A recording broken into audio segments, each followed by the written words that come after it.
in the process of researching my book, which touches on the ultra marathon monks briefly, Hmm. but also on some similar tangents, I have discovered a very strange connection that, to my knowledge, no other historian has exposed or discussed. I'll have to double check with my buddy Daniele Bolelli on this, but I believe that we will be the first ones to break this theory, and you can give me your thoughts on it. But Okay. okay, so the Marathon Monks of Mount Hay, excuse me. They, in broad overview, a small group of crazy guys who's been there for somewhere around 900 years, who believes that running ultras or endurance in general is the path to enlightenment.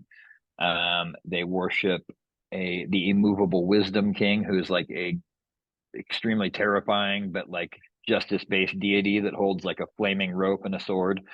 And essentially they do nothing but do this all the time.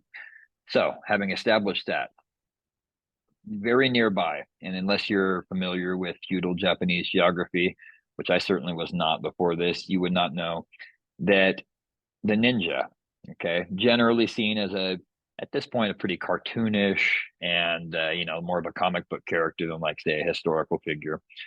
So the ninja were real.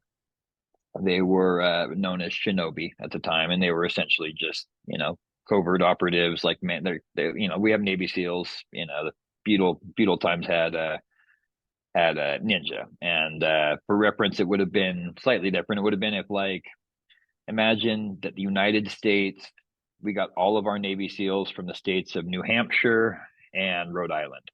And these two states, their entire economies were essentially built around raising from childhood Navy SEALs and creating them.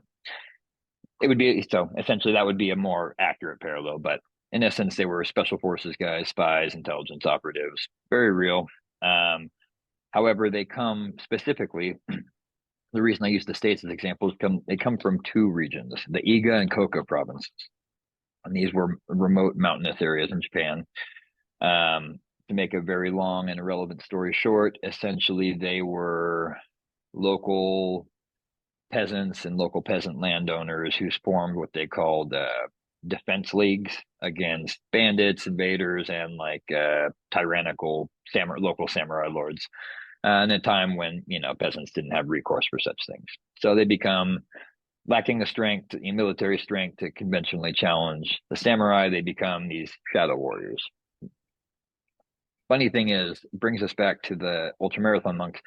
They come from basically the same area. In fact, the two strongholds are exactly a 50K apart. They're 31 miles apart.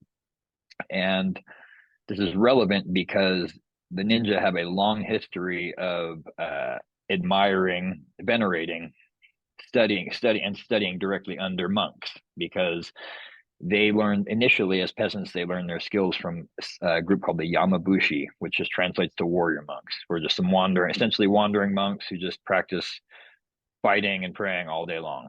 And this is where the ninja learned a lot of their, not just their fighting skills and martial arts, but like mountain asceticism, survivalism, all these skills.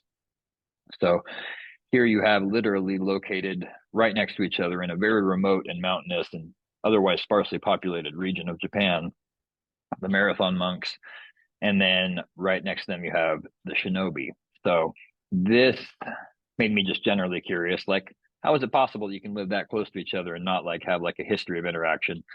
And admittedly, I didn't find any evidence of direct interaction between the two, because they're both pretty, neither group is very chatty or big on records. And however, what I did find was three separate historical examples of ninja from the feudal period covering insane distances on foot. Like nothing magical, not, oh, 1,000 miles later he was somewhere overnight, but like a guy who cranked out right around, what was it, 300 miles in like a little, it's like 4.5 or 5 days, something like that. And it was like to carry, and one of these like marathon type things, battle of marathon, to carry an important message, high stakes. Hmm. And then you start seeing another reference talks about them regularly covering distances of 30 to 70 miles for military operations, scout. Like one of their main purposes outside of all the other stuff, they were primarily scouts. It was like, how can I go really far, see some things without being seen, and come back? Hmm. which means no horses. They weren't, horse, that was a feudal thing anyway, but horses, riding horses is the only other way around at the time, and that's allowed. It's very large, and horses are very finicky. They're not good in mountainous terrain. They need a lot of water, a lot of food, a lot of attention. So it wasn't part of what they did, which means that there's no other way to cover those miles than to cover them on foot. And if you're covering 30 to 70 miles per day, sunrise to sunset time frames, and you're living right next to the marathon monks who are still doing these crazy, covering these crazy amounts of distance through the mountains in similar terrain. It is, I cannot think of a way that those two would not in some way, at least indirectly, be connected, especially when the Shinobi have a established and consistent history of studying and learning from monks, the skills Hmm. that they use to survive. So again, just a theory, but it is fascinating that these two people come from the same area, or these two subcultures come from the same area. Yeah, yeah, it makes you think that there was maybe some sort of like connection point that's just undocumented because it seems odd that there'd be like two ships in the night between those two groups just passing by Exactly. one another like that. Exactly. And again, it's like, who knows, maybe it was some of these are sparsely documented. Like Japan is great at keeping records. Like to this day, they have some of the oldest companies. I believe the oldest corporation in the world still is in Japan. And it Mhm. was a construction company that used to build shrines in like the sixth century or something, like something crazy. However, these are two groups who've had like, political opposition, who've been outlawed, who've, had records destroyed, purges, and the Mhm. warring clans. And so it doesn't, generally there wouldn't be a clear connection left on paper after all this time between these two people. But that's like, again, something I was talking to my buddy Daniele Lilly about. But like a lot of the academic historians get focused on like needing a direct paper trail, even in cultures that didn't have paper trails, and they'll Right, accept yeah. nothing less. But it's like a lot of times we look at these things logically. So it's like, uh, occasionally you'll hear someone who's never shot a bow discuss like the history of archery and get some like very obvious things wrong, and it's because they're not actually familiar with anything more than the information on the topic. They have no like direct experience to draw from.